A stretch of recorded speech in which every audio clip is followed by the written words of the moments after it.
Sehingga pada malam hari ini kita semua masih dipertemukan, kalaupun dalam kondisi online atau tidak secara langsung.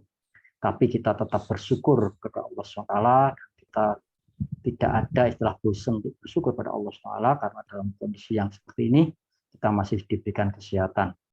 Oleh karena itu kita harus selalu mensyukuri semua nikmat yang telah diberikan kepada kita semua. Yang terhormat Bapak Rektor ITS, Bapak Profesor Muhammad Azhari, yang juga kami sangat hormati Bapak Ketua TPKI, Bapak Dr. Muhammad Masyuri, dan juga Bapak-Bapak pembina mentor yang lain, yang lebih khusus yaitu Bapak Koordinator dari tim mentoring, yaitu Pak Isa, istilahnya apa namanya, Imam Syafi'i Ahmad, ya singkatan itu, sering dipanggil Pak Isa ya, bukan Isa beneran. Nah, turun Pak Isa telah mengkoordinasikan acara pada malam-malam yang berkah ini, mulai hari Senin, dan bahkan sebelum hari Senin sudah ada pembukaannya, yaitu pada hari Ahad yang lalu, yaitu grand opening yang diisi oleh Bapak Muhtadin, ya, insya Allah ya. Alhamdulillah, sekali lagi kita bersyukur kepada Allah SWT. Mohon saya ingin cek dulu apakah suara saya bisa didengar dengan lumayan baik dari adik-adikku sekalian.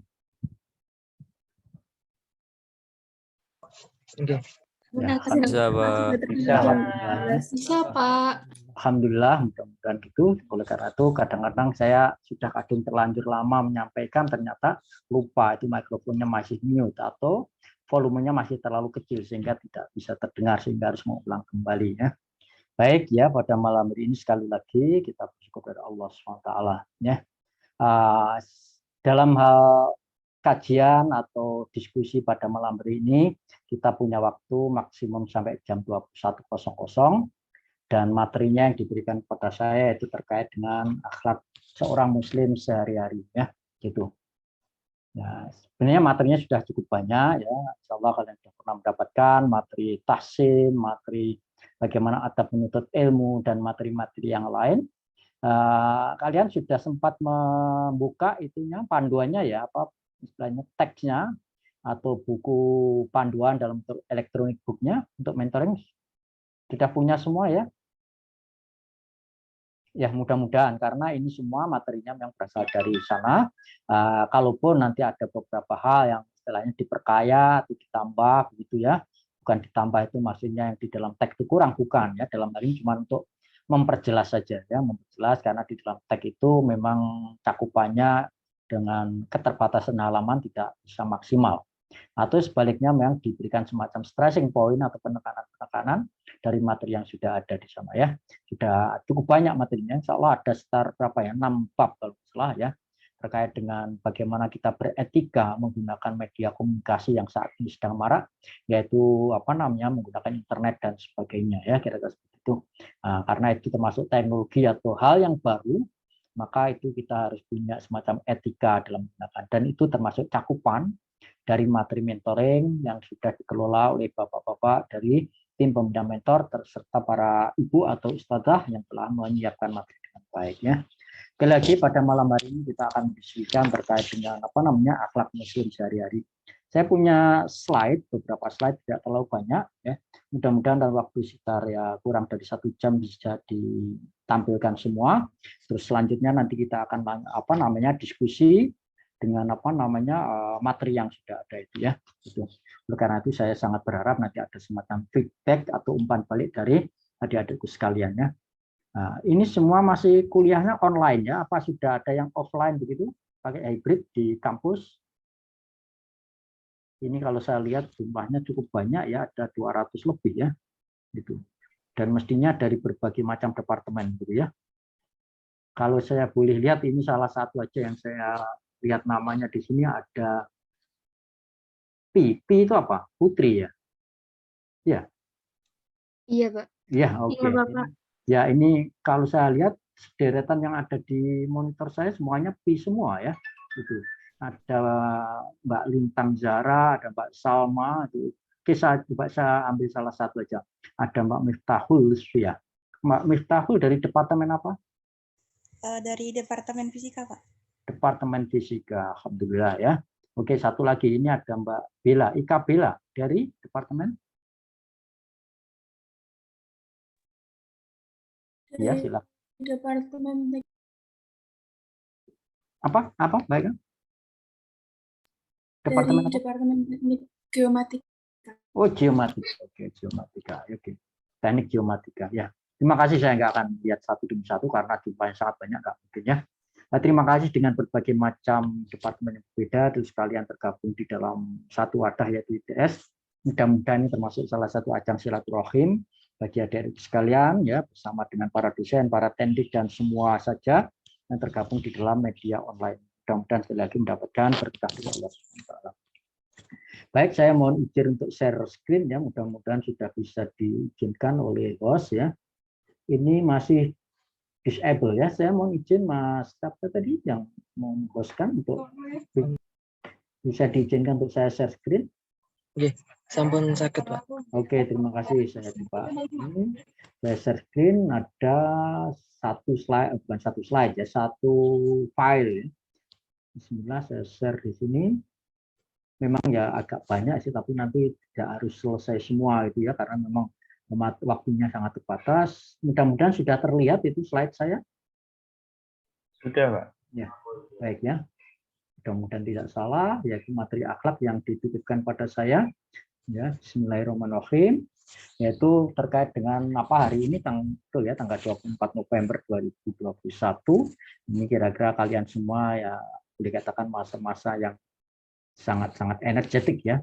Usia kalian saya yakin antara 18 sampai 20-an. Boleh jadi ada yang start 17 mungkin seperti itu ya. Gitu. Jadi masa-masa yang cukup potensial untuk digunakan semaksimal-maksimalnya. Oleh karena itu, nanti salah satu materi yang ada di dalamnya yaitu bagaimana kita menggunakan waktu yang sebaik-baiknya, menggunakan kesempatan yang sebaik-baiknya ya. Kira-kira itu salah satunya. Yaitu termasuk bagian dari kehidupan kita sehari-hari atau tanda petik yaitu akhlak. Akhlak itu kan karakter ya, kepribadian ya. Dan seorang bagaimana memanfaatkan waktu, memanfaatkan kesempatan dan sebagainya, termasuk fisik yang sehat. Baik ya. Gitu.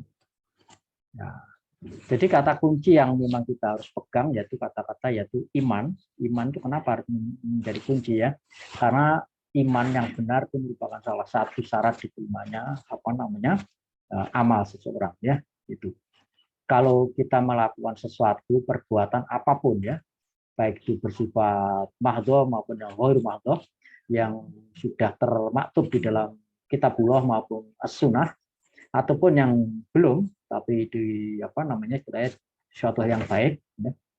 Nah, maka kalau itu dilanjutkan atas keimanan yang benar, maka itu akan mendapatkan insyaallah yaitu pahala atau imbalan yang lebih baik dari Allah SWT. Nah, iman itu memang kalau disebutkan di sini ya ada iman yang benar, ada iman yang tidak benar. Nah, iman yang benar itu yang jelas sesuai dengan tuntunan di Al-Quran ya, dan juga tuntunan yang ada di Sunnah Rasulullah Muhammad SAW. Saya tidak menjelaskan mana yang benar, mana yang tidak, tapi selama itu memang berdasarkan Al-Quran dan Sunnah itu insya Allah iman yang benar. Salah satunya saja yaitu kalau kita ingin melihat bagaimana iman yang benar, seseorang itu diakui keimanan itu benar ya. Tidak di dalam surat Al-Anfal itu mulai ayat 2 di sana disebutkan apa-apa amalan yang akan dikerjakan oleh orang-orang yang imannya benar ya, itu ulaika humul mu'minuna haqqan, di situ disebutkan di sana ya. Oleh karena itu di sana. Jadi kata kuncinya itu ada keimanan. Jadi kalau kita melakukan perbuatan tanpa dilandaskan ke atas keimanan yang benar, yaitu mungkin secara manusiawi bisa saja diterima, yaitu amal baik ya. Nah, tapi kalau itu tidak berdasarkan iman, maka nanti akan ditolak. Ya mungkin di dunia diterima, tapi sudah nanti anggap saja yang bersangkutan sudah dipanggil oleh Yang Maha Kuasa, maka amalnya tadi tidak ada bekasnya apa-apa, tidak dapat dibawa. Ya, hadiahnya itu ke alam baka, ke akhirat. Kalau tidak dilanjutkan atas keimanan.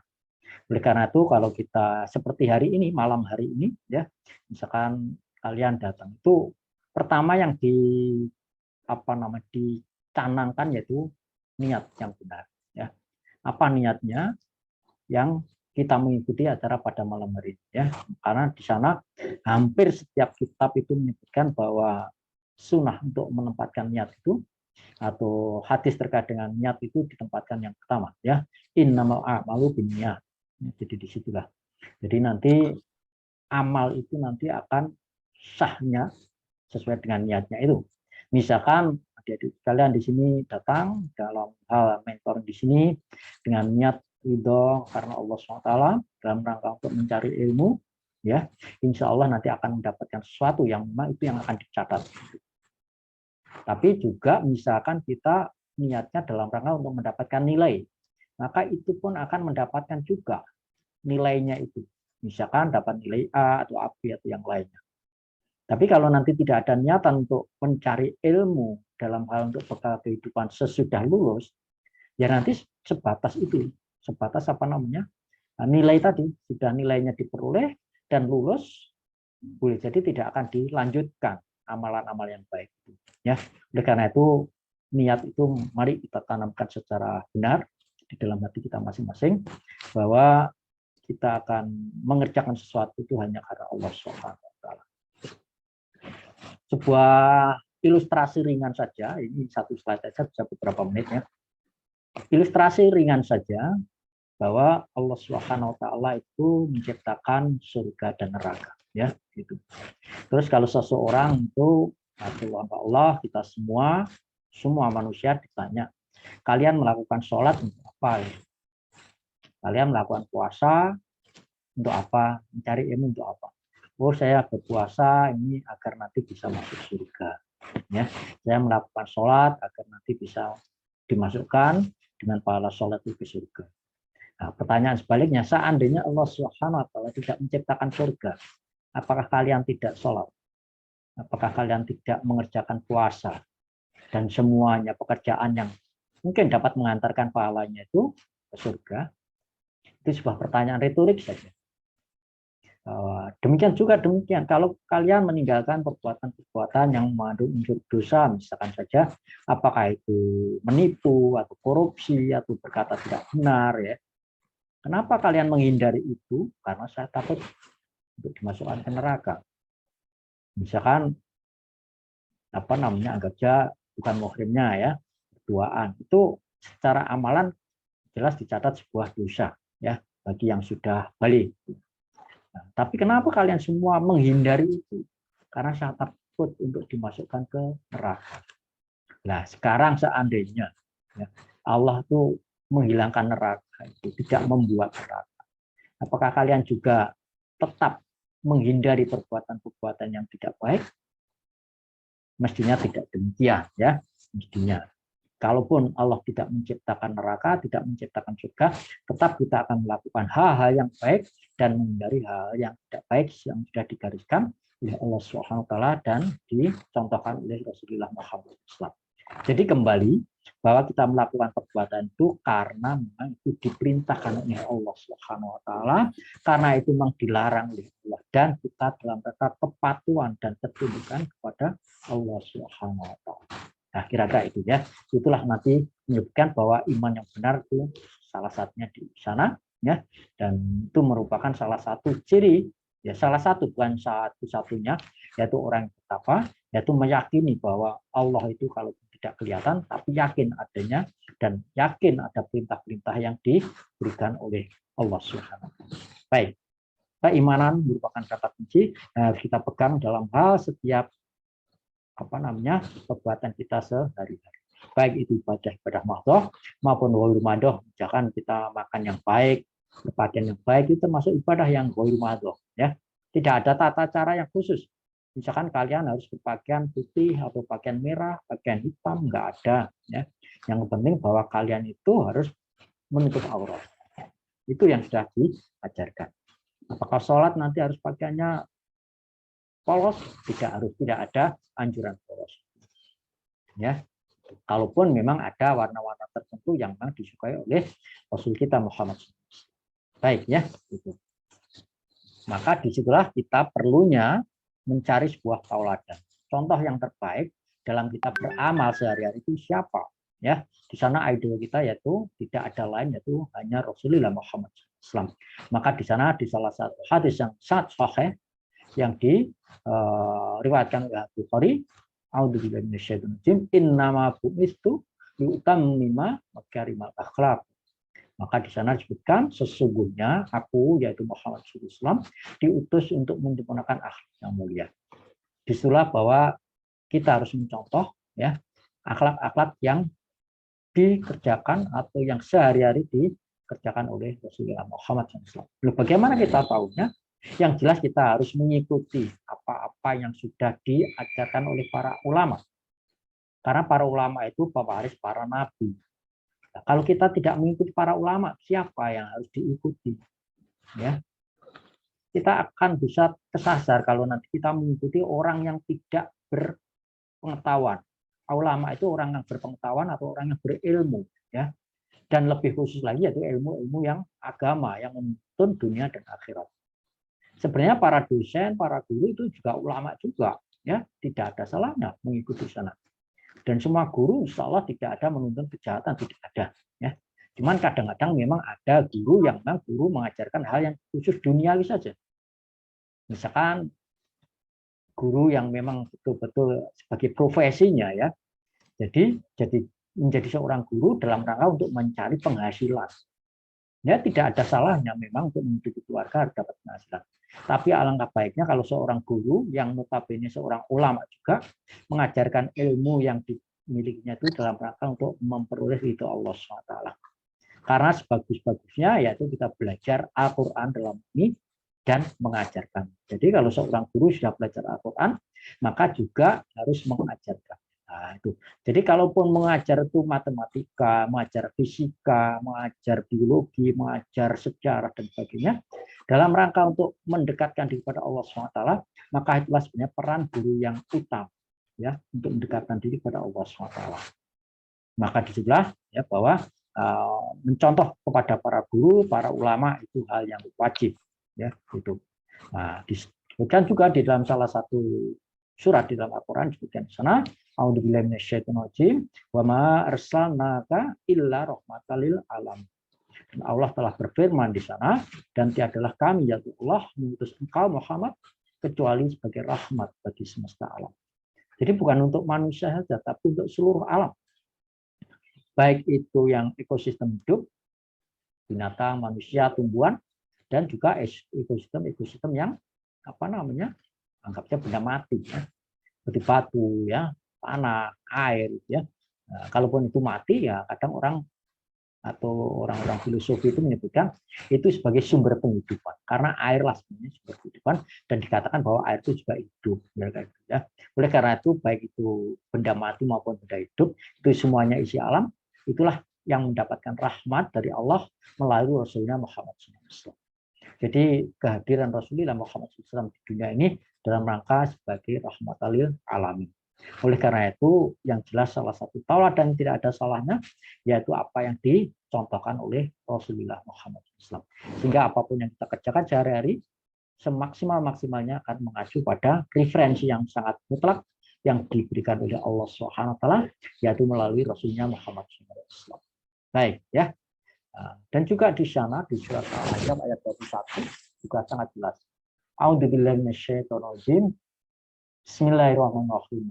Laqad kana lakum fi Rasulillahi uswatun hasanah liman kana yarjullaha wal yawmal akhir wa dzakarallaha katsiran. Maka di sana disebutkan ya bahwa barang siapa ya maaf sesungguhnya telah ada pada diri Rasulullah yaitu suri tauladan yang baik bagi orang-orang yang menghadap rahmat atau ridha Allah Subhanahu wa taala dan juga mengharap datangnya hari kiamat. Dan dia itu banyak menyebut nama Allah atau berzikir secara banyak, gitu ya. Nah, sekarang kita kembalikan kepada kita ya. Orang yang mengharap kiamat, ya, yang orang mengharap rahmat Allah, ya, itu mesti mereka mempunyai persiapan yang baik. Ya, gitu. Tapi bagi yang takut terhadap kiamat, berarti tanda petik persiapannya kurang atau ya perlu mempersiapkan yang lebih banyak lagi. Oleh karena itu, di sana yang menjadi kata kunci yaitu kita mencontoh kepada Rasulullah Muhammad SAW, yaitu sebagai uswah yang terbaik, uswatun hasanah. Ya, oleh karena itu banggalah bagi kalian yang mungkin namanya yaitu uswatun hasanah. Ya, mungkin ada di antara kalian di mana bapak ibunya memberikan nama putri yang tercinta, yang tercantik, yang namanya uswatun hasanah. Ya, contoh yang baik. Gitu ya. Itu harapannya dari para orang tua, yaitu bahwa putrinya itu menjadi anak-anak yang solihah, gitu ya, khususnya yang para mbak-mbak. Baik, kita lanjutkan. Ya. Akhlak muslim sehari-hari ada beberapa hal yang saya ambil dari buku tersebut. Ada 4 paling tidak. Yang pertama yaitu bagaimana kita berbuat baik kepada orang tua, birrul walidain. Ya. Yang kedua yaitu kita berbuat baik terhadap sesama, yaitu pergaulan di luar rumah. Ya. Itu sebenarnya bukannya di luar rumah, di dalam rumah pun juga bisa. Ya.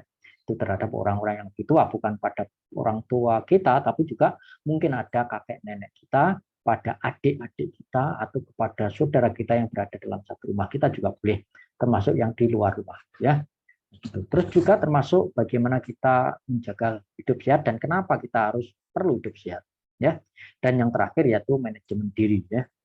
Kira-kira 4 item itu yang mudah-mudahan dalam waktu setengah jam ke depan kita selesaikan. Jam itu cepat berlalu, sekarang sudah jam 20 ya. Jadi mudah-mudahan tidak sampai setengah jam sudah terselesaikan. Baik ya. Birrul walidaini atau berbuat baik kepada kedua orang tua.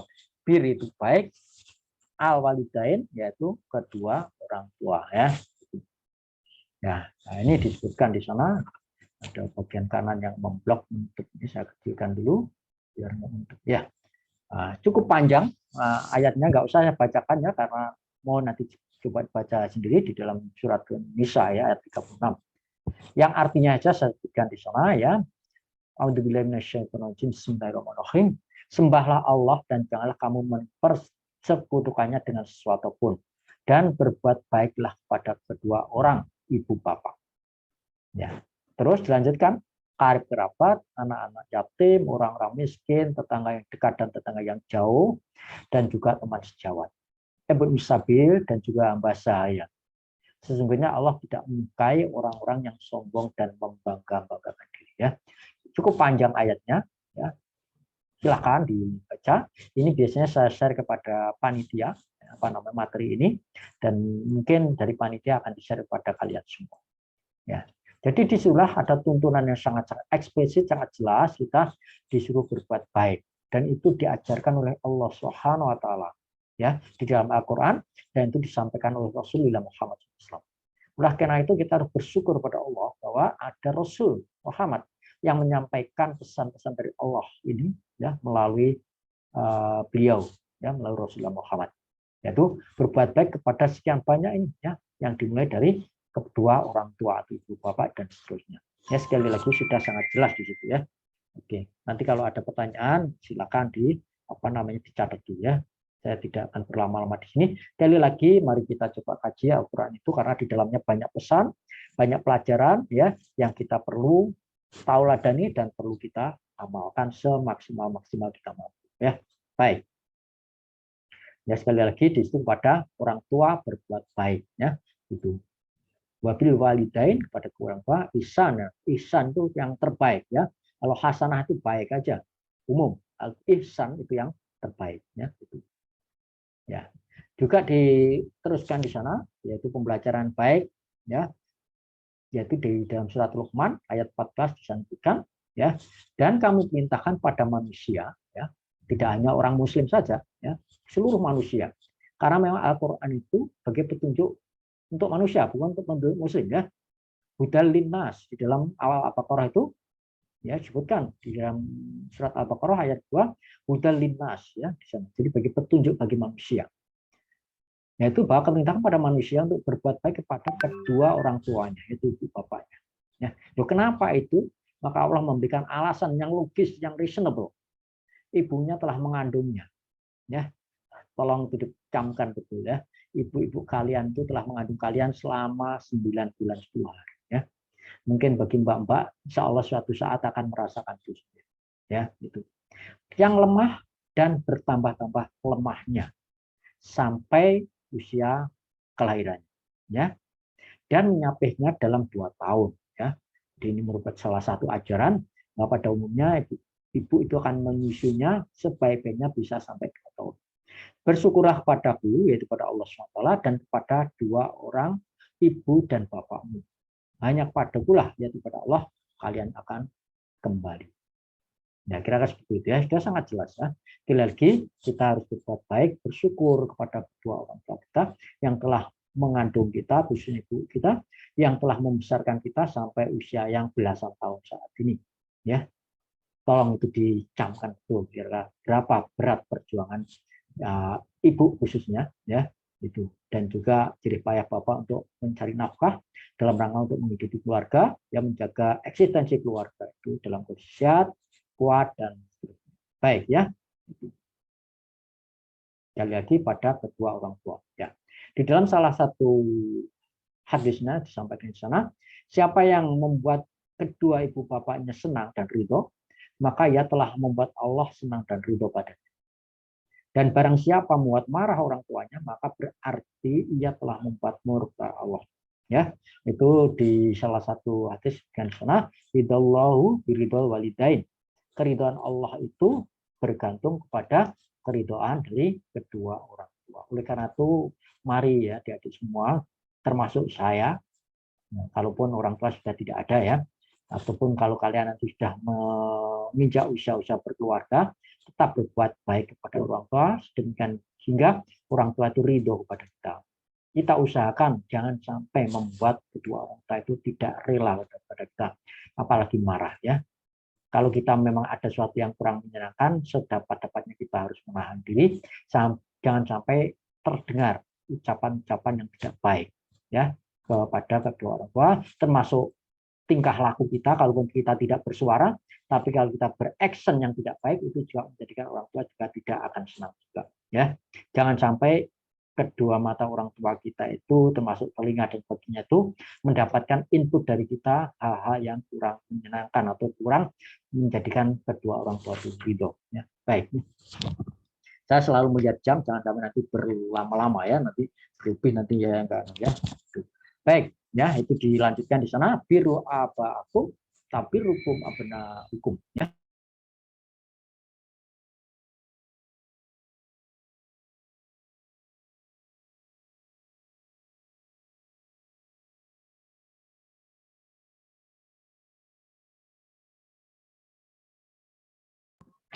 Mohon maaf, Pak.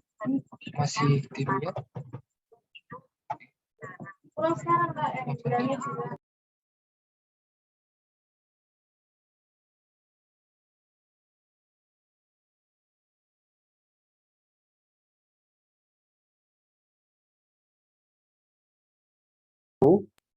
Mohon maaf, nggak tahu saya kenapa tiba-tiba mute tadi ya, tiba-tiba ya, saya nggak tahu.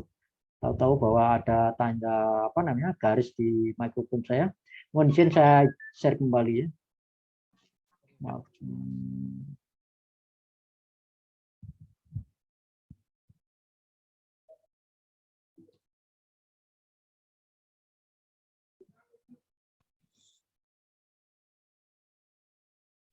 Saya nggak menyentuh apa-apa, tapi tiba-tiba mute ya, saya mohon maaf ya. Nah, itu yang saya kembalikan di sana, biru aba akum tapi hukum abna akum. Jadi abna hukum. Sebuah hadis yang disampaikan oleh Tobroni, yaitu hadis riwayat Tobroni. Kalaupun ada yang menyebutkan bahwa riwayatnya agak lemah ya dari hadis ini, tapi paling tidak ini hal yang baik ya. Maka berbuat baiklah kalian pada kedua orang tua kalian, niscaya anak-anak kalian nanti akan berperilaku baik kepada kalian. Ya. Maka disitulah sebenarnya ada semacam timbal balik ya. Secara tidak langsung ya, kalau kita itu berbakti pada orang tua, insya Allah suatu saat kita akan menjadi orang tua juga. Dan di sanalah kalau kita berbuat baik kepada orang tua, maka anak-anak kita insya Allah akan berbuat baik juga kepada kita. Oleh karena itu misalkan ada saat itu anak-anak yang berbuat tidak baik pada orang tuanya, boleh jadi ya kita tidak bisa langsung memvonis ya bahwa orang tuanya itu dulu berbuat tidak baik kepada orang tuanya lagi ya. Tapi kita tidak boleh memvonis itu. Boleh jadi ya. Namun demikian kita tetap istilahnya preventif ya. Preventif itu mari kita berbuat baik kepada orang tua kita. Siapa tahu nanti kalau kita bisa sampai tua dan kita punya anak putra putri, maka mudah-mudahan putra putri kita nanti akan berbuat baik kepada kita. Nah, kira-kira seperti itu ya pesan dari hadis yang disampaikan oleh At-Tabrani ini. Baik ya. Maka itu Nah, ini kira-kira slide terakhir terkait dengan birrul walidain ya, yaitu ada beberapa hal ya, saya tidak akan detailkan satu demi satu karena semuanya ini sudah ada di dalam buku teks itu ya. Yang pertama yaitu pada saat orang tua itu masih hidup, nah, maka kita akan mematuhi segala perintahnya ya, kecuali perintah untuk musyrik. Kita nggak boleh turuti, tapi kita tetap berbuat baik kepada kedua orang tua ya. Kalau orang tua kita mengajak syirik ya, menyembah selain Allah, maka kita tetap dia boleh mengikuti, namun demikian kita tetap berperilaku memberikan kata-kata jawaban yang baik terhadap kedua orang tua. Yang kedua, ucapkanlah kepada mereka perkataan-perkataan yang mulia ya, yang lembut ya, tidak keras atau tidak kasar. Rendahkanlah dirimu, maksudnya bersopan santun ya, gitu ya.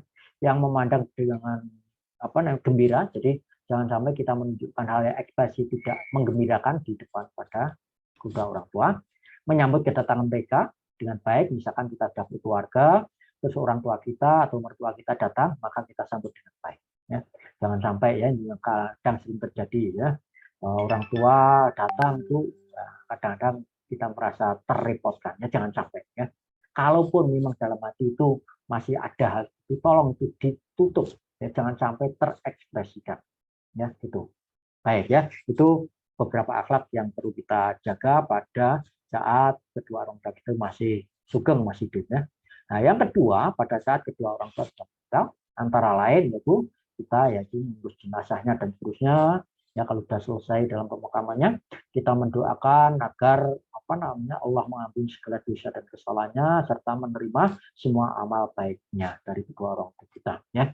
Yang selanjutnya juga kita tetap menyambung tali silaturahim ya dari kerabat-kerabat orang tua kita ya, dan juga janji-janji yang telah dilakukan oleh beliau kalau memang masih ada, kita coba lakukan atau laksanakan ada wasiat atau utang. Kira-kira itu ya terkait dengan akhlak pada kedua orang tua. Baik, saya cukupkan, nanti pertanyaan mungkin nanti aja ya. Saya lanjutkan pada adab pergaulan kepada orang lain selain orang tua, yaitu yang mungkin di luar rumah ataupun di dalam rumah, tapi bukan kedua orang tua kita ya. Itu. Yaitu ada beberapa hal ya di situ, pergaulan dengan teman sebaya ya gitu. Apa yang perlu kita lakukan ya, memang ini penjelasannya tidak terlalu banyak ya, kalaupun detailnya sudah ada di dalam teks buku itu ya. Dengan teman sebaya kita juga perlu punya tata krama pergaulan itu ya, yang sebaya kita kira-kira bagaimana, yaitu kita mencari teman yang baik ya. Jadi kita nanti akan sangat terpengaruh oleh teman-teman kita gitu ya. Misalkan teman-teman kita itu anggapnya orang ahli ibadah ya, suka ke masjid ya, kalau di tes Manarul Ilmi ya, suka menjalankan ibadah-ibadah puasa sunnah ya, atau sholat sunnah, atau ya tata pergaulannya baik, ucapannya santun gitu ya, maka kita akan terikut di sana ya. Sebaliknya kalau kita berteman dengan yang kurang baik ya, tanda petik ahli fasik gitu ya, sering ingkar terhadap orang tuanya, sering meninggalkan sholat dan sebagainya, maka biasanya kita nanti kena imbas ya. Misalkan waktu sholat sudah datang, kita mau sholat, sementara teman kita yang tidak terbiasa melakukan sholat, mereka itu akan melakukan perbuatan yang di luar itu. Mau tidak mau kadang kita ada rasa sungkan ya untuk melakukan sholat. Ya. Kalau itu kita berterus-menerus bergaul dengan teman semacam itu, kita akan kena imbasnya ya. Sebenarnya kalau kita berdekatan dengan orang membakar sate itu kita kena asapnya juga, bau sate. Kalau kita berdekatan dengan orang yang mengambil sampah, kita akan bau sampah dan seterusnya. Jadi kita akan terimbas terhadap karakter dari orang-orang dekat kita atau teman-teman kita ya. Kali lagi kita harus memilih teman yang baik. Yang kedua, kita bergaul dengan yang baik juga ya. Kalau kita sudah punya teman yang baik, maka kita harus isi pergaulan kita itu dengan yang baik ya. Jangan sampai teman-teman kita yang sudah baik itu terus kita bergaul dengan tidak baik. Maka teman-teman yang memang akhlaknya baik nanti akan merasakan hal yang tidak baik kalau kita berikan anggapnya pergaulan kita, kata-kata atau ekspresi kita yang tidak baik. Maka kita perlu untuk menyampaikan kata-kata yang baik ya. Misalkan istilah pinjam meminjam dan sebagainya, kita harus melakukan dengan baik. Misalkan kita pinjam anggapnya peralatan tulis atau apapun ya, buku atau yang lain, kalau yang selesai ya segera dikembalikan. Itu termasuk salah satu hal yang baik ya. Itu Tapi kalau kita pinjam sesuatu tapi tidak segera dikembalikan, kalaupun kita sudah menyelesaikannya, maka itu termasuk hal yang kurang baik ya. Maka kadang teman kita mau meminta juga sungkan juga. Jangan-jangan masih dipakai gitu ya. Itu oleh karena itu kita harus tahu diri. Kalau yang sudah tidak dipergunakan, pinjaman kita harus segera kita kembalikan pada yang meminjam tadinya. Baik ya. Yang ketiga, kita tidak boleh mencela ya. Tidak boleh juga menyakiti atau menakuti ya. Nah, paling sederhana aja yang saat ini yang sistem pandemi semacam ya. Kita langsung menakuti ya.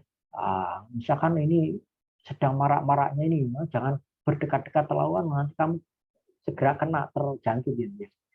Jangan ya, jangan menyampaikan seperti itu. Nah, kalaupun memang kita mencoba untuk mengurangi, menghindari istilahnya tertularnya, maka disampaikan jangan menakut-nakuti ya. Tapi kita menyampaikan dengan kata-kata yang memang lebih positif ya, gitu ya. Saat ini misalkan dalam posisi yang masih banyak pandemi, mari kita jaga diri masing-masing kita, misalkan anggap saja istilahnya jaga jarak dan sebagainya, sudah sangat umum disebutkan apa namanya itu prokes atau protokol kesehatan itu ya. Itu jangan menakuti, jangan menyakiti itu kadang begini ya. Budaya kita mungkin berbeda ya, antara orang Jawa, orang Bali ya, orang dari Nusa Tenggara, orang dari Sumatera itu berbeda ya. Oleh karena itu kosakata yang kita gunakan di Jawa atau sebaliknya kalau kita berada di luar Jawa ya, itu mungkin berbeda. Kesannya itu dapat berbeda. Oleh karena itu kita harus betul-betul menyaring kalau kita tuh bergaul dengan orang yang punya budaya yang berbeda. Ya, gitu. Oleh karena itu kita harus belajar dulu ya. Misalkan kita hidup di daerah Bali gitu ya. Kita belajar dulu karakter orang mereka untuk menyampaikan hal-hal yang anggapnya di luar dari kebiasaan. Tapi kalau hal yang sudah biasa ya dengan bahasa Indonesia dengan baik enggak apa-apa. Tapi kalau hal yang anggapnya semacam apa ya, juk gitu ya. Karena belum tentu juk dari satu daerah itu cocok untuk juk di tempat lain ya. Contoh sederhana saja. Kalau di Surabaya itu kata-kata CUK itu yang sudah biasa ya. Tapi kalau itu dibawa ke Jawa Tengah itu kata-kata kasar ya, jangan digunakan. Oleh karena itu di ITS ini sudah diubah semboyan itu menjadi CAK atau CAK yang tidak umum ya. Oleh karena itu tolong hal yang semacam ini tidak mudah kita terkontaminasi dan tidak mudah untuk menyebarkan ya. Kata-kata yang menurut kita mungkin tidak menyakiti tapi mungkin orang lain akan tersakiti. Maka kita harus belajar banyak di sana. Dan juga mencela ya, mencela itu sudah sangat jelas ya. Baik, yang ketiga, yang keempat kita memanggil dengan panggilan-panggilan yang baik. Ya, jangan sampai kita memanggil anggap saja teman kita itu anggap saja misalkan ya, ada cacat sedikit. Misalkan apakah misalkan gini ya. Sudah masih muda tapi rambutnya udah putih ya. Dulu teman saya ada SMP itu rambutnya putih semua. Nah, itu apa ya? Kadang-kadang itu mengambil dengan mudah. Seolah-olah sebagai orang tua atau kakek-kakek itu. Kalau cewek seperti nenek-nenek itu dipanggil mbah ya. Itu belum tentu yang bersangkutan senang ya. Oleh karena itu, kalaupun ya yang bersangkutan yang punya hal yang tidak biasa, jangan dipanggil hal yang tidak biasa tadi ya. Gitu. Nah, misalkan rambutnya putih langsung panggil mbah ya, jangan. Atau apalagi misalkan ada cacat kakinya ya, misalkan ada cacat di telinganya atau di mana, jangan dipanggil karena cacatnya tadi ya. Itu hal yang tidak baik dan boleh jadi menyakiti, apalagi kalau didengar oleh orang tuanya ya, gitu. Dulu juga saya punya pengalaman, teman saya SD itu dipanggil dengan panggilan yang sebenarnya tidak terlalu jelek, tapi bukan namanya sendiri, bukan nama aslinya dipanggil. Nah, itu terdengar pada orang tuanya tadi ya. Akhirnya untuk orang tua itu marah pada temannya yang memanggil tadi ya. Tolong istilahnya sebut nama aslinya lah kira-kira ya. Namanya Sumawan, dia panggil Mawan gitu ya, jangan panggil yang di luar ya. Kalaupun tidak terlalu jelek panggilan yang lain ya, gitu. Panggil dengan yang baik. Berikutnya yaitu kita saling menyayangi dan mencintai karena Allah ya, gitu. Nah, itu nanti berbeda ya, menyayangi mencintai nanti kalau lawan jenis itu lain lagi ya. Itu ada yang berikutnya ya. Baik, kita lanjutkan saja ya. Jadi kalau kita sayang pada teman kita yaitu karena Allah SWT ya. Itu mungkin ada cerita yang terkait dengan itu tapi saya nggak ceritakan, yaitu apa namanya istilahnya di antara salah satu pemuda yang nanti di akhirat mendapatkan payung oleh Allah SWT pada saat tidak ada payung, yaitu yang kedua pemuda itu saling mencintai, berpisah dan bertemu hanya karena Allah SWT. Baik, yang terakhir yaitu tidak menyebarkan aib ya. Jadi kalau ada aib yang dimiliki oleh teman kita ya, jangan itu diumbar ya lewat WA, apalagi sekarang itu ya dengan mudahnya kita kadang-kadang sering untuk share ya, informasi yang mungkin kurang benar ya. Baik, yang berikutnya yaitu pergaulan dengan yang lebih tua ya. Maka di situ harus berbuat baik atau menghormati ya. Ini misalkan bapak guru, ibu guru atau pada orang-orang tua yang lain di sekitar kita, ya kita harus berbuat dengan baik ya, menghormati ya. Tidak mencela orang tua dari teman kita ya, gitu. Tidak mencela orang tua orang lain ya, itu jangan sampai. Kadang-kadang gini ya, ada yang memanggil seseorang itu dengan panggilan nama orang tuanya ya. Misalkan si A itu namanya Bambang, orang tuanya namanya Budi. Langsung panggil Budi, Bud gitu, enggak Bud. Panggil namanya dia, kalau Bambang panggil Bambang. Jangan dipanggil orang tuanya ya. Apalagi namanya yang tidak padanya, tidak tepat ya. Nama panggilan jeleknya ya, gitu. Baik ya. Nah, bertutur kata yang lembut pada orang tua di sekitar kita, bukan orang tua kita, maksudnya orang yang lebih tua pada kita ya, gitu. Karena kita belum tentu bisa tua seperti beliau-beliau itu. Jadi kadang ada kita istilahnya iri pada orang-orang tua yang masih tekun beribadah di masjid. Kita iri kepada mereka itu boleh. Karena apa? Belum tentu kita setua mereka itu nanti kita bisa konsisten atau istiqomah ya. Gitu. Berikutnya, berbuat baik pada orang tua yang belum mendidik. Jadi kalaupun ada orang tua yang anggapnya masih istilahnya berbuat maksiat, kita jangan memvonis bahwa dia itu orang jahat. Ya. Siapa tahu suatu saat dia nanti ya pada saat anggapnya menjelang ajalnya terus bertobat dan menjadi orang yang soleh dan taat pada Allah SWT. Ya. Nah, jangan sampai ya kita berdoa aja mudah-mudahan orang-orang tua yang mungkin belum dapat hidayah itu kita doakan suatu saat akan mendapat hidayah dari Allah SWT. Baik, yang terakhir yaitu menyambung tali silaturahim yang tadi sudah sempat saya sebut di awal. Ya. Baik. Pergaulan dengan lawan jenis, ya ini yang tadi sudah saya singgung sedikit, ya waktunya sangat singkat, ini tinggal mungkin sekitar 8 menit aja. Masih ada 2 hal, ya, yaitu dengan lawan jenis mau dicamkan. Syar'i maksudnya di sini yaitu sesuai dengan syariat, ya menutup aurat itu paling jelas di sana ya, menutup aurat. Nah itu kalau yang pria sudah sangat jelas ya. Gitu. Tapi kalau wanita itu kadang-kadang masih ada beberapa perbedaan ya. Tapi kita terima aja persamaan-persamaan yang ada ya. Apakah seseorang itu harus pakai cadar atau tidak ya? Itu masih ada hal yang berbeda di antara kita semua ya. Nah, selama itu sudah memaksimalkan penggunaan penutupan aurat ya, dan itu sudah syar'i ya kita terima ya. Jangan kita sebutkan yang tidak bercadar itu kurang baik atau yang tidak bercadar itu maaf yang bercadar terlalu berlebihan, jangan ya. Yang jelas sekarang tuh orang dipaksa untuk bercadar karena apa? Pakai masker ya. Karena pandemi. Baik ya. Menjaga perkataan ya. Jadi sama dengan yang tadi, bergaul sama baik itu dengan orang tua, dengan teman ya, termasuk yang lawan jenis, kita menjaga perkataan yang baik ya. Menjaga pandangan terutama yang lawan jenis ini harus dijaga ya. Kadang-kadang memang orang tuh macam-macam ya. Kenapa nggak boleh mensyukuri nikmat Allah yang berupa lain jenis ya. Sudah ada ajaran sendiri ya, bagi Islam sudah ada ajarannya, mari kita amalkan bersama ya. Yang keempat yaitu menjauhkan dari yang mengundang maksiat ya, gitu. Nah, saya kira ini sudah kita bisa maklumi ya, misalkan gambar-gambar yang pornografi ya, gambar-gambar yang mengumbar aurat dan sebagainya, itu termasuk hal yang mengundang maksiat ya, itu kita usahakan menjauhkan sejauh-jauh ya. Itu karena semua yang kita lakukan nanti akan ditanya oleh Allah SWT. Yang kelima yaitu menjaga diri dalam berjabat tangan ya. Gitu. Oleh karena itu ya sebaiknya kita menghindari sebaik ya. Karena siapa tahu bahwa nanti dengan jabat tangan itu kadang-kadang ada hal yang tidak diinginkan ya. Gitu.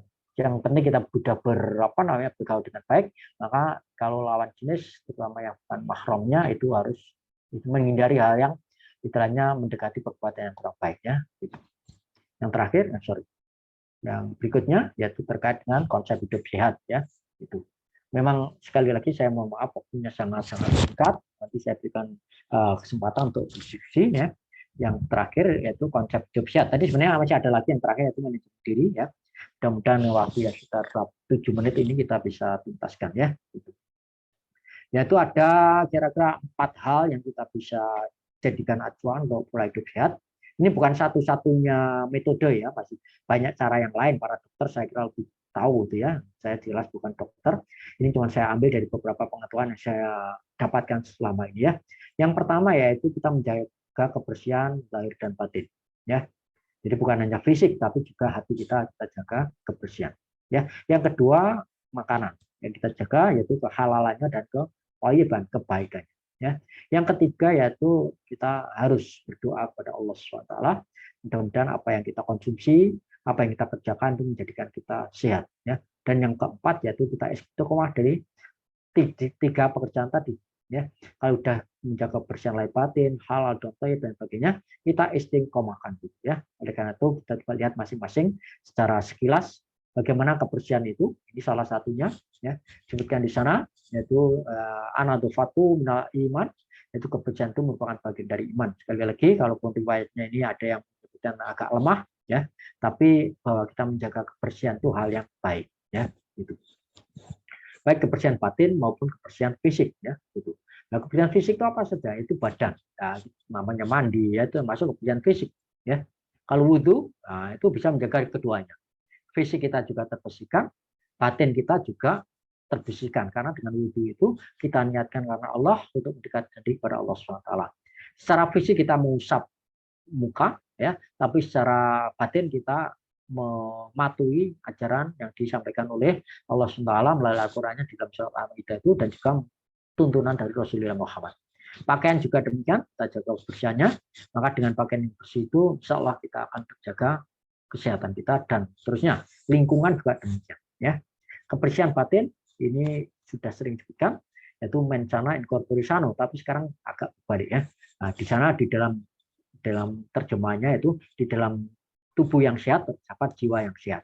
Tapi sekarang bisa dibalik ya, kebersihan batin itu akan berpengaruh terhadap kesehatan jiwa ya. Nah, maka sering terjadi di situ bahwa imun kita itu bisa turun dengan kondisi kita stres, batin kita tidak sehat. Sebaliknya imun kita itu akan bisa naik atau fisik kita akan sehat kalau batin kita juga sehat. Maka dibalik bahwa dari jiwa yang sehat itu akan muncullah fisik yang sehat ya. Itu sudah banyak contoh sekarang ya di rumah sakit jiwa itu fisiknya sehat-sehat tapi ternyata batinnya enggak sehat ya. Maka ungkapan di dalam tubuh yang sehat terhadap jiwa yang sehat ternyata tidak selalu benar. Baik ya. Yang kedua yaitu masalah makanan ya gitu ya. Maka di situ makanan itu kalau bisa memang halal itu pertama dan thayyib itu baik. Tidak semua yang halal itu baik. Misalkan aja kita makan daging ya.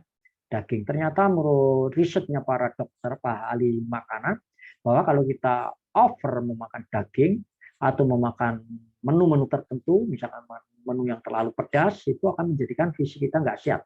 Misalkan kalau daging tadi, misalkan daging yang banyak mengandung lemak, misalnya mengikutkan apa istilahnya gajinya lemak, maka di situ akan menjadikan tidak sehat untuk pembuluh-pembuluh darah. Maka itu memang halal tapi nggak thayyib bagi mereka yang sudah punya penyakit yang tidak baik dalam hal penyakit darah, misalkan kolesterol dan sebagainya, ya kira-kira gitu. Demikian juga yang pedas atau masam, bagi kita yang sudah punya penyakit lambung yang terlalu akut gitu ya, mah itu ya, maka pedas dan masam itu juga tidak baik. Halal tapi kurang baik, ya gitu. Nah, maka di sini dalam segi kehalalannya sendiri itu paling tidak ada 2 hal, yaitu secara materialnya halal, ya, misalkan daging sapi halal. Yang kedua prosesnya, penyembelihannya pun juga halal, misalkan pengolahannya untuk memasaknya juga halal, ya kita gitu. Baik dari segi makanan itu, berikutnya yaitu kalau sudah kita melakukan itu, kita memohon kepada Allah Subhanahu Wa Taala, ya. Jadi terjemahnya itu, hai sekalian manusia makanlah yang halal lagi baik dari apa yang terdapat di bumi dan janganlah kita mengikuti langkah-langkah setan, ya. Karena sehingga setan itu merupakan musuh yang nyata, ya. Jadi biasanya seperti itu, setan secara tidak terlihat tapi menjerumuskan kepada kita untuk hal-hal yang tidak baik. Nah, selanjutnya kita memohon perlindungan kepada Allah SWT, ya, agar nanti istilahnya itu apa yang kita usahakan itu mendapatkan ridho dan mendapatkan manfaat semaksimal. Maka dari itu di salah satu ayat di dalam surat Al-A'raf disebutkan, wahai anak cucu Adam, pakailah pakaian yang bagus pada setiap memasuki masjid. Makan dan minumlah, tetapi jangan berlebihan sehingga Allah tidak menyukai orang berlebihan. Jadi ini terkait dengan makan dan minum tadi ya. Jadi kita berdoa pada Allah, mudah-mudahan apa yang kita kerjakan, termasuk olahraga kita, misalkan itu juga dalam rangka untuk menjadikan tubuh kita sehat, dan kita memohon pada Allah agar tetap terjaga kesehatan. Karena dengan sehat itu insya Allah kita akan dapat beribadah dengan lebih khusyuk, ya itu. Nah itu makan dan minum diawali dari dengan doa ya kepada Allah SWT agar senantiasa diberikan kesehatan dan keberkahan terhadap apa yang kita konsumsinya ya itu. Olahraga yang cukup dalam rangka menjaga kesehatan. Oleh karena itu dengan badan yang sehat maka dapat dimanfaatkan untuk beribadah kepada Allah dengan lebih tenang ya. Baik ya, yang terakhir yaitu istiqomah atau keteraturan tadi ya, bahwa disiplin pola makan ya. Puasa itu termasuk salah satu mengatur pola makan tadi ya. Disiplin waktu bekerja ya, belajar dan seimbang dengan waktu istirahat dan tidur ya. Berikan kesempatan tubuh kita untuk istirahat ya. Malam itu banyak juga digunakan untuk istirahat seperti itu ya. Siang pun kalau memang ada waktu istirahat setengah jam juga boleh ya. Dan berolahraga itu diperlukan dalam rangka untuk menjaga kebugaran kita, dan sehingga kalau memang tubuh kita juga sehat maka juga mendorong bahwa jiwa kita akan semakin enak juga itu, atau sebaliknya bahwa jiwa kita sehat, tubuh kita sehat, maka kita akan nyaman untuk beribadah. Yang paling akhir, ya ini waktunya sudah 31 dari jam 20 ya, sudah lebih. Yang terakhir mungkin agak cepat saja ya, yaitu banyak sebenarnya hadis yang menyebutkan terkait dengan manajemen diri itu, yaitu misalkan kita berpenampilan rapi ya dan menarik itu harus ditunjukkan oleh kita semua ya. Manajemen diri dalam berkomunikasi dengan orang lain ya, mengatur emosi dan seterusnya itu perlu ya. Tadi sudah saya sebutkan beberapa hal itu ya, itu ya. Itu. Oleh karena itu ini mungkin salah satu contoh yang akan saya jika misalkan kita berpenampilan yang menarik ya, misalkan saja bahwa ini salah satunya di dalam satu hadis ya cuplikan aja. Sesungguhnya Allah itu indah dan senang dengan keindahan ya. Bila seseorang di antara kamu ya ingin atau bermaksud menemui teman-temanmu atau kamu, hendaklah yang merapikan dirinya ya. Jadi diusahakan bahwa kalau kita ingin bertemu ada orang, kita merapikan, tidak harus mewah ya, tapi rapi ya. Rapi itu minimal itu menutup aurat dengan baik ya, menyisir rambut dengan baik bagi yang pria ya, kalau yang wanita kan ditutup dengan jilbab, kalau dengan berjilbab juga dipakai dengan baik ya, tidak terlihat acak-acakan ya gitu ya. Yang kedua yaitu manajemen diri, jangan bergaul dengan orang lain ya. Nah, salah satunya di sini bagaimana kita berkomunikasi dengan orang lain, maka di sana disebutkan yaitu hadisnya, itu langsung terjemahnya, itu jangan meremehkan kamu terhadap orang lain ya, itu sedikit pun ya terhadap perbuatan-perbuatan baik yang telah mereka lakukan ya gitu. Maka itu harus ditunjukkan dengan wajah yang ceria. Jadi kalau ada teman kita berbuat baik ya, maka kita jangan meremehkan perbuatan baik, kita ikut bersyukur ya seperti itu ya, dengan menunjukkan ekspresi yang baik. Yang ketiga yaitu kita mengatur emosi ya, jangan sampai kita bertutur kata yang tidak baik terhadap teman-teman kita atau siapapun yang kerabat kita ya. Maka di sana salah satu surat yang hadis yang sangat populer dari Al-Bukhari dan Muslim disebutkan, seseorang ya baru dikatakan benar-benar muslim adalah bila muslim lainnya selamat dari gangguan lidah ya gitu. Jadi kalau kita bisa mengamankan saudara kita itu dengan gangguan lidah atau tangan kita, maka kita akan dikatakan memang betul-betul muslimnya. Jangan sampai tangan kita saat ini dengan apa? Misalkan dengan WA, dengan menulis. Maka mari kita jaga dengan baik ungkapan-ungkapan kita yang kita salurkan atau kita teruskan melalui WA. Ya. Yang terakhir mengenai waktu, ini sangat penting sekali ya, karena waktu itu bagaikan pedang. Kalau kita tidak dapat memanfaatkan, maka pedang itu akan dapat membunuh kita ya gitu. Maka ini ada satu nasihat yang sangat penting, yaitu bahwa ada 3 hal dengan waktu itu, yaitu diisi dengan yang kegiatan bermanfaat. Yang kedua, kita dapat menempatkan prioritas waktu, dan yang terakhir yaitu jangan menunda pekerjaan ya. Sekali tertunda maka akan datang pekerjaan yang lainnya. Maka di sana di dalam salah satu hadis yang terkenal, maka gunakanlah waktu sehatmu sebelum sakitmu, gunakanlah kesempatanmu sebelum kamu kesempitan, gunakanlah masa mudamu seperti saat ini usia kalian sebelum datang masa tuamu, dan yang terakhir manfaatkanlah waktu hidupmu sebelum waktu matimu. Nah, kira-kira itu yang terpenting yang bisa saya sampaikan pada pertemuan malam hari ini. Dan yang paling akhir slide ini saya sebutkan bahwa kita perlu mengacu pada sifat-sifat wajib bagi Rasul yang ada 4 yang ini sudah saya tuliskan, yaitu sifat jujur atau sidik, sifat amanah yang selalu istilahnya dapat dipercaya, gitu ya, sifat tabligh yang selalu menyampaikan apa yang dititipkan, apa yang perlu disampaikan, dan yang terakhir yaitu patonah, yaitu cerdas. Cerdas itu kita bisa menempatkan diri pada posisi masing-masing. Ya. Kira-kira itu yang saya sampaikan, dan kita harus memikirkan kalau cerdas itu seperti yang disampaikan oleh Rasulullah, yaitu yang selalu memikirkan akhirat, hidup sudah mati, dan kita selalu menyiapkannya. Karena waktu itu jauh lebih panjang daripada waktu yang kita habiskan di dalam dunia ini, seperti ilustrasi yang saya gambarkan di sini. Maka dunia itu cuma 1 titik di bawah, sementara akhirat itu sudah kematian tiba, maka di sini akan berlangsung yang lebih lama lagi dan akan kekal abadi, sampai keputusannya kita nanti akan berdomisili di surga atau di neraka dengan keputusan dari Allah Subhanahu wa taala. Saya kira itu yang bisa saya sampaikan. Terima kasih. Saya kembalikan pada Mas moderator, siapa tadi namanya, Mas Bintang atau siapa, lupa saya tadi. Saya kembalikan, terima kasih. Saya kembalikan, mungkin ada waktu tanya jawab atau yang lainnya kami persilakan dari Mas moderator atau Mas MC-nya. Terima kasih. Assalamualaikum warahmatullahi wabarakatuh. Baik, waalaikumsalam warahmatullahi wabarakatuh. Oke, terima kasih dari Bapak Sutardi. Oke, mungkin bisa saya ambil beberapa tadi dari pesan-pesan dari beliaunya, yakni sesuai dari lagu, mungkin sudah kita kenal juga bahwa ingat 5 perkara sebelum 5 perkara. Baik, alhamdulillah. Baik, untuk setelah ini kita langsung saja kepada sesi pertanyaan. Mungkin dari seluruhnya, dari para peserta kajian mentoring pada malam hari ini, jika ada yang ingin bertanya, bisa saya persilahkan untuk ini. Bisa untuk resen dahulu ya. Oke. Dipersilahkan.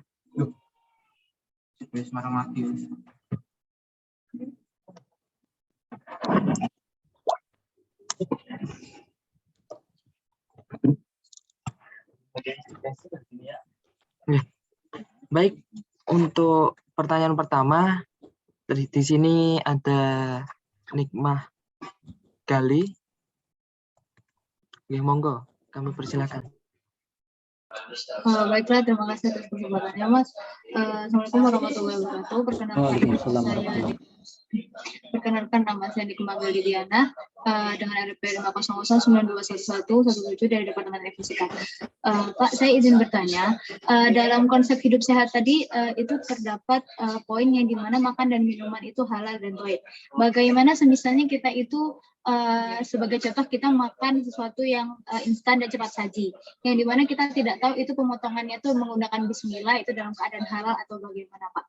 Nah, itu gimana caranya supaya kita tetap bisa dikatakan makan itu dalam makanan sebagai makanan halal, Pak? Karena itu yang sering terjadi di lingkungan sekarang tuh kayak kita ya udah itu ada makanan, oh ayam kan halal, ya udah langsung dimakan aja gitu. Karena kita nggak tahu itu sebenarnya udah dipotong dengan bismillah, itu dalam keadaan yang baik apa tidak, itu tidak tahu, Pak. Terima kasih, Pak. Iya. Baik, terima kasih Nikmah ya. Jadi memang problem kita saat ini di negara kita terutama ya untuk mencari betul-betul yang halal itu memang istilahnya tidak terlalu mudah ya. Nah, namun demikian jelas kita itu tidak boleh mempersulit diri dan juga tidak boleh terlalu mempermudah diri ya. Memang kalau kita itu ingin istilahnya berhati-hati, maka memang kita sebaiknya ya menghindari yang betul. Tapi kadang kita tidak mungkin ya. Pertama ini tadi ada 2 hal. Yang pertama itu terkait dengan makanan instan, yang kedua terkait dengan masalah penyembelihan ya. Gitu. Nah, kalau penyembelihan gitu, kalau memang kita tidak yakin, ya ragu, misalkan, oh orang ini terkenal, orang fasik gitu ya, yang menjual soto, menjual rawon itu orang fasik. Nah, bolehlah kita menghindari untuk itu. Ya. Nah, gitu. Tapi di beberapa tempat memang kan ada semacam label ya, misalkan di sebuah warung gitu ya, warung tanda petik munafik itu tulisannya halal, maka di situ kita mempercayakan pada yang memberikan stempel halal. Insya Allah itu Allah akan memberikan istilahnya apa namanya restu lah. Sehingga seandainya nanti memang itu tidak halal, tapi yang menempel halal tadi tanda petik mendapatkan upeti ya, nah, maka yang menanggung dosanya mestinya yang mereka yang menyatakan itu halal. Kita selama kita yakin pada Allah bahwa itu halal, insya Allah Allah itu maha bijaksana. Itu dari itu. Nah, tapi kalau tidak ada yang terstempel halal, misalkan di tepi jalan gitu ya, kita beli anggap aja soto daging yang apa namanya seperti yang gerobak apa rombong yang berputar berkeliling ya. Kalau kita apa istilahnya tuh yakin bahwa orang ini anggap aja tidak dikenal sebagai orang fasik ya, kita nggak tahu, tapi tidak ada informasi bahwa orang ini orang fasik, maka insya Allah kita tidak mengapa. Jangan kita beli ya soto daging atau soto apapun yang lewat atau mie ayam ya, selama tidak ada informasi eksplisit bahwa ini orang fasik, orang yang suka berbuat dosa, ya kita beli aja dengan kita memulai memakannya itu dengan bismillah. Kita serahkan semuanya kepada Allah SWT, karena kita memang betul-betul tidak tahu dan kita insya Allah tidak akan dipersulit untuk masalah itu. Ya. Kalau ada hal yang lebih baik lagi saat ini ya di istilahnya ada halal ya, apa namanya itu jaminan halal itu yang dipandaikan oleh Profesor Gunawan itu ya, Setio Gunawan, maka disitulah salah satu cara dari umat Muslim untuk meningkatkan servisnya bahwa apa namanya istilahnya konsumsi itu dimaksimalkan mendekati halal betul kira-kira gitu. Ya. Tapi sekali lagi kalau memang itu sulit ya kita mencoba seperti itu ya. Atau gini ya, itu pengalaman saya dulu ya waktu saya sekolah di luar negeri itu. Memang sulit kalau membeli di toko ya, di toko khususnya negara yang notabene non muslim itu, kita istilahnya boleh dikatakan yakin bahwa ini penyembelihannya tidak secara Islam. Maka disitulah kami ya dengan teman-teman masjid di tempat itu mengkoordinasikan untuk apa istilahnya membeli pada tempat penyembelihan yang memang menurut syar'i Islam ya. Jadi orang-orang masjid memang berkoordinir membeli apa namanya bahan makanan baik itu lembu atau daging sapi maupun daging ayam yang memang disembelih secara Islam. Nah itu kalau memungkinkan memang ada organisasi macam itu alangkah baiknya. Tapi kalau kita membeli di luar ya, selama tidak dikenal fasiknya ya, kejahatannya orang itu sangat eksplisit, misalkan orang yang sering minum khamr, orang yang sering berjudi, tapi sambil berjudi juga berjualan makanan, maka kita perlu mempertanyakan apa yang dijual tadi dan kalau memungkinkan kita menghindari itu. Itu satu ya. Yang kedua terkait yang makanan instan ya seperti anggap aja mie instan atau apa namanya ciki-ciki itu sebenarnya sudah jelas para dokter sangat-sangat menyarankan untuk menghindari itu. Ya. Nah, ini sebagai sharing informasi aja pada adik sekalian yang saya sangat cinta pada kalian semua. Jangan sampai itu diterus-teruskan untuk mengkonsumsi makanan-makanan yang instan, yang seperti apa namanya itu kemasan-kemasan itu ya, karena itu banyak MSG-nya dan itu berdampak yang tidak sehat. Ya, banyak teman saya seangkatannya bahwa adik kelas saya baru lulus sudah sakit terus, ya itu semua takdir Allah ya. Tapi kita berusaha untuk menghindari itu sakit, ya sakit terus ya sampai ya meninggal. Karena memang ternyata pada saat lulus itu dites dari hasil kesehatan itu sudah tidak pas untuk tidak lolos ya untuk bekerja. Karena apa? Ada yang kandungan kadar gulanya tinggi, kolesterolnya tinggi dan sebagainya. Itu baru lulus dari S1 ya. Itu. Oleh karena itu kita usahakan ya, saya titip ya makanannya halal dan yang kedua thayyib tadi untuk coba dimulai dari sekarang ya mumpung masih semester 1. Kalau selama 8 semester kalian nanti kos terus sering membeli makanan jadi, gorengan-gorengan yang kita nggak tahu berapa kali minyak yang dipakai ya, itu akan menjadikan akumulasi di dalam tubuh kita. Nah kalau sudah terlanjur sulit dihilangkan ya. Itu banyak adik kelas saya yang boleh dikatakan baru bekerja 5 tahun sudah lemah badannya karena apa? Kandungan gula darahnya tinggi sekali, kandungan kolesterolnya tinggi sekali ya. Nah, sehingga menikmatinya dari masa kerjanya tidak lama gitu ya. Baru 5 tahun bekerja ya sudah mulai lemah, sudah boleh dikatakan rambutnya rontok karena pengaruh penyakit dari dalam tubuhnya. Ya, oleh karena itu memang ajaran dari Allah itu halal dan thayyib itu perlu dicamkan betul ya. Kita usahakan mendekati apa yang disampaikan oleh Allah SWT, halal dan thayyib yang thayyib tadi yang istilahnya tidak mengandung bahan-bahan pengawet, kalau disembelih secara halal dan seterusnya. Kira-kira begitu nikmah yang bisa saya sampaikan. Mohon maaf kalau ada hal yang kurang, bisa ditanyakan pada yang lebih ahlinya ya, kira-kira para dokter, lalu pada para dosen agama atau yang lainnya silakan. Kalau kurang saya mohon maaf. Kira-kira begitu Mas, siapa namanya moderator? Gitu. Mas saya. Saya Fauzan. Mas Fauzan ya. Begitu Mas Fauzan, saya kembalikan pada Mas Fauzan. Baik, terima kasih untuk Iya. Mbak Nikma Gali. Hmm. Baik, untuk selanjutnya, pertanyaan selanjutnya di sini wonten pertanyaan lagi dari Mas Muhammad. Muhammad siapa ini? Oke. Ya. Ada dua ya, nanti ada Mas Kelvin satunya Mas Muhammad. Ya. Silakan Mas Muhammad. Oke, silakan matur. Silakan. Baik, Assalamualaikum warahmatullahi wabarakatuh. Waalaikumsalam. Terima kasih atas kesempatan yang telah diberikan. Sebelumnya, perkenalkan nama saya Muhammad Rafi Abriza dari Departemen Teknik Sistem dan Industri. Saya izin mohon bertanya, Bapak.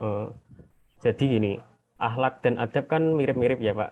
Di mana keduanya itu kan sama-sama mengatur atau memberi arahan kepada kita agar bisa berinteraksi dengan orang lain itu sesuai ajaran agama. Nah, pertanyaannya, apakah ada perbedaan signifikan, Pak, di antara keduanya, mengingat pada mentoring kali ini itu dibedakan, Pak, materinya. Iya, betul. Kemarin itu tentang adab, sekarang terus tentang akhlak. Nah, itu apakah ada perbedaan keduanya, Pak? Terima kasih.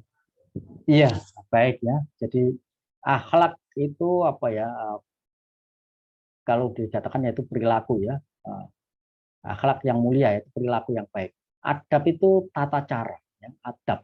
Jadi adab itu tata cara. Jadi boleh katakan adab itu lebih istilahnya apa? Lebih formal, jadi lebih ada semacam istilahnya ada SOP-nya kira-kira itu. Apa standar operasional prosedur kira-kira adab begitu. Kalau akhlak itu sesuatu yang intrinsik, ya sesuatu yang berada dari dalam diri kita masing-masing. Jadi tidak diatur pun itu sudah ada di dalam diri kita, ya. Gitu. Tapi kalau adab itu sesuatu yang memang harus ada istilah koridor sesuatu yang kita harus ikuti, gitu, ya. Nah, misalkan gini, ya. Kalau saya berikan contoh ya, akhlak itu contohnya kalau kita istilah teranduk batu misalkan kaki kita ya, gitu. Kalau kita tuh orang yang baik, itu secara otomatis itu biasanya akan keluar kata-kata innalillahi wa inna ilaihi raji'un. Otomatis itu tanpa diperintah. Tapi kalau kita tidak terbiasa itu, mungkin ucapan yang lain akan keluar dari itu. Itu akhlak. Jadi sesuatu yang kalau orang menyebut itu mengkristal di dalam hati kita, ya, atau istilahnya secara internalis. Tapi kalau adab itu sesuatu yang boleh katakan ada aturannya, misalkan ya. Contohnya adab menuntut ilmu, ya. Adab menuntut mungkin kemarin telah disampaikan oleh para ustadz atau ustadzah itu, misalkan ya kita tidak boleh misalkan menyuarakan yang lebih keras dari apa yang disampaikan oleh pemateri. Misalkan keras itu bukan suaranya, keras bukan, tapi seolah-olah kita menggurui, ya gitu. Itu tidak boleh.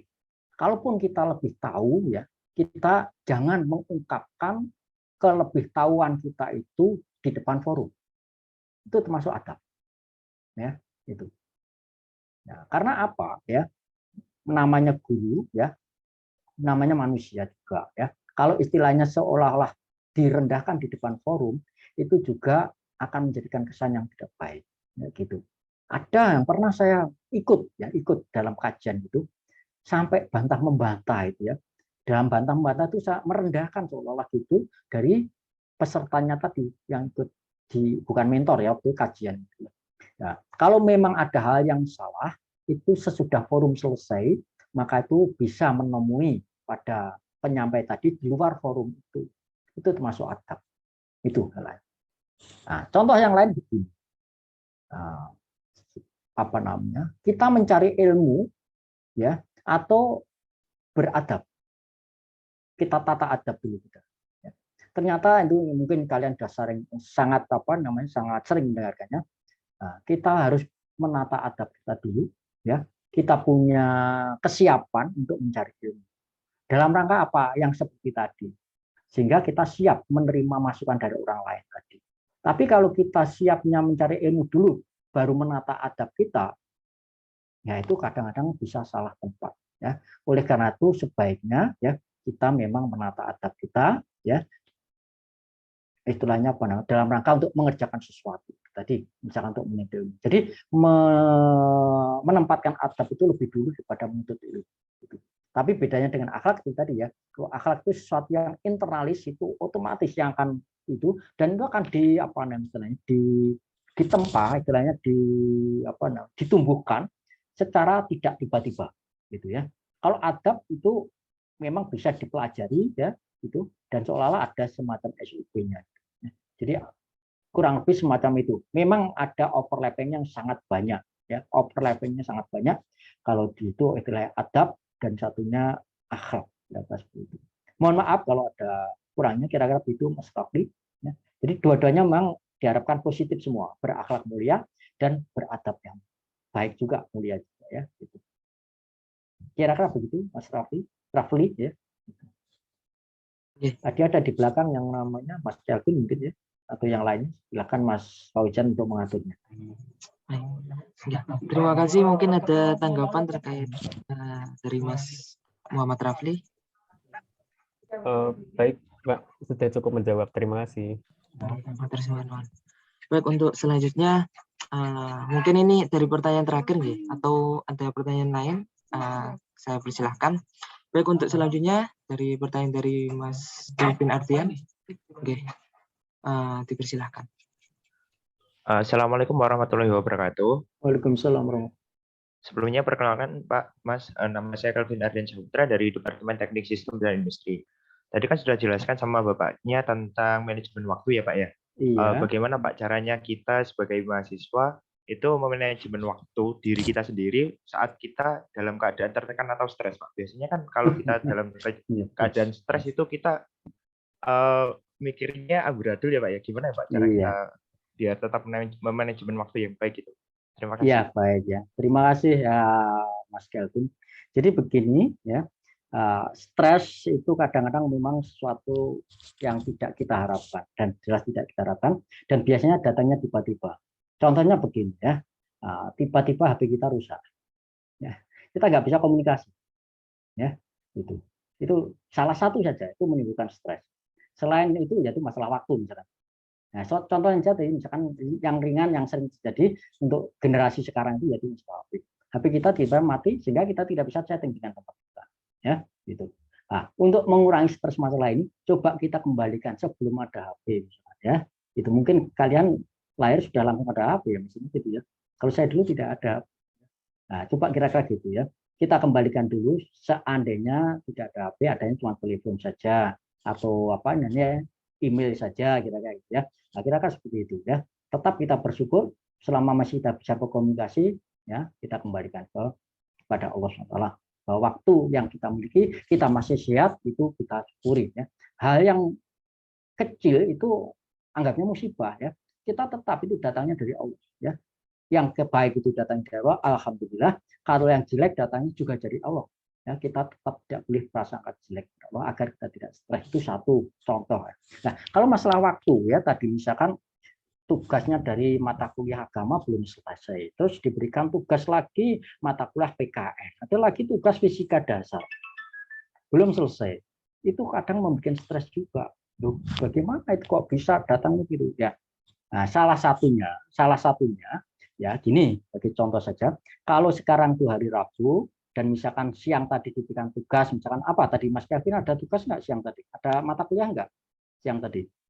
Ada Pak, cuma nggak ada tugas. Nggak ada. Apa mata kuliahnya apa misalkan? Agama.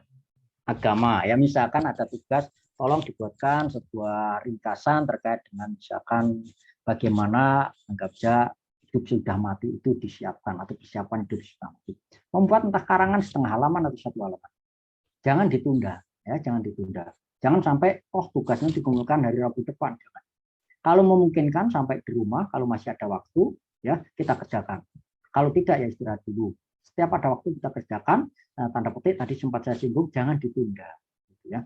Karena apa? Nanti datang pekerjaan baru yang belum tahu kita tahu kapan. Misalkan besok ada kuliah, nggak tahu besok kuliah apa kira. Mas Kevin ada kuliah apa besok? Ada kuliah bahasa Indonesia. Ya, siapa tahu yang mengajar bahasa Indonesia memberikan tugas lagi. Nah, kalau pekerjaan dari hari ini tidak kita kerjakan, terus besok ada tugas lagi yang kita juga tunda, nanti aja minggu depan atau akhir minggu. Kita tahu-tahu misalkan di sana orang tua kita, misalkan kita tidak harapkan sakit terus memohon kita untuk menjenguk, misalkan kalau kita di luar kota Surabaya itu. Nah, itu kan juga hal yang baru.